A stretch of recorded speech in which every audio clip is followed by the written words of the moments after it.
Dulu Indonesia pernah mengalami demokrasi parlementer, tetapi banyak ketidakstabilan yang terjadi dalam sistem tersebut. Bapak Soekarno selaku presiden pada saat itu, akhirnya menemukan sebuah solusi, dan solusi itu ikut merubah sistem pemerintahan, yaitu menjadi sistem demokrasi terpimpin.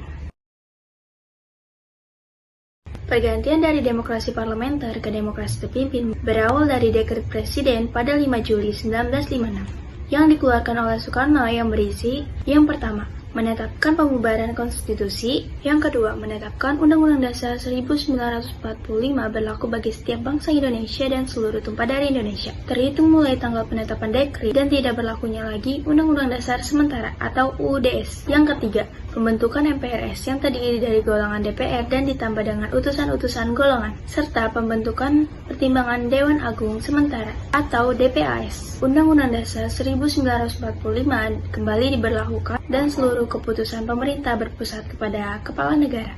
Selanjutnya, ada penyimpangan terhadap Undang-Undang Dasar 1945. Awalnya, demokrasi terpimpin bertujuan menata kembali sistem pemerintahan yang kurang stabil semasa demokrasi parlementer.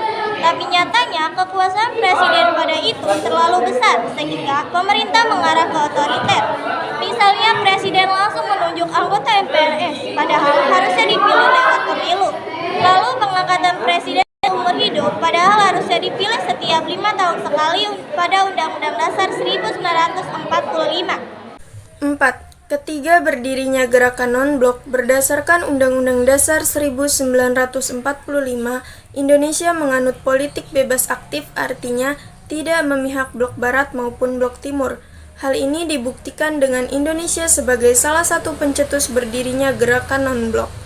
Gagasan itu pertama kali muncul tahun 1955 saat Konferensi Asia Afrika di Bandung. 6 tahun kemudian, GNB diresmikan melalui konferensi tingkat tinggi di Yugoslavia. Terakhir juga sempat konfrontasi dengan Belanda karena tidak menempati janjinya membebaskan Irian Barat.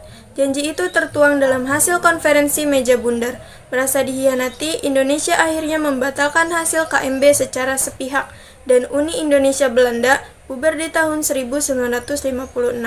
Beberapa tahun setelahnya, hubungan diplomatik pun terputus. Seluruh warga Belanda yang ada di Indonesia dipulangkan, begitu juga duta besar dan para ekspatriat Indonesia yang ada di Belanda dipanggil pulang ke Indonesia.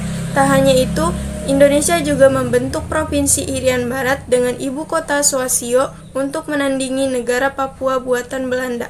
Puncak konfrontasi pun terjadi saat Soekarno mengeluarkan trikora yang berisi 1. Gagalkan pembentukan negara boneka Papua buatan Belanda kolonial. 2. Kibarkan sang merah putih di Irian Barat tanah air Indonesia. 3. Bersiaplah untuk mobilisasi umum mempertahankan kemerdekaan dan kesatuan tanah air dan bangsa. Untungnya hal ini tidak berakhir sia-sia. Di tahun 1962, Indonesia dan Belanda sepakat untuk berunding di markas pusat PBB dan akhirnya menyepakati New York Agreement. Persetujuan 15 Agustus 1962. 1. Kekuasaan Belanda atas Irian Barat berakhir pada 1 Oktober 1962. 2. Irian Barat akan berada di bawah perwakilan PBB hingga 1 Mei 1963 melalui lembaga UNTEA, United Nations Temporary Executive Authority, yang dibentuk PBB. 3. Pada 1 Mei 1963, Irian Barat akan diserahkan kepada pemerintah Indonesia. 4. Pemerintah Indonesia wajib mengadakan penentuan pendapat rakyat (PAPERA) Irian Barat untuk menentukan akan berdiri sendiri atau tetap bergabung dengan Indonesia. Pada tahun 1969, di bawah pengawasan PBB. Materi selanjutnya perkembangan ekonomi agrarian. Situasi ekonomi di awal masa demokrasi terpimpin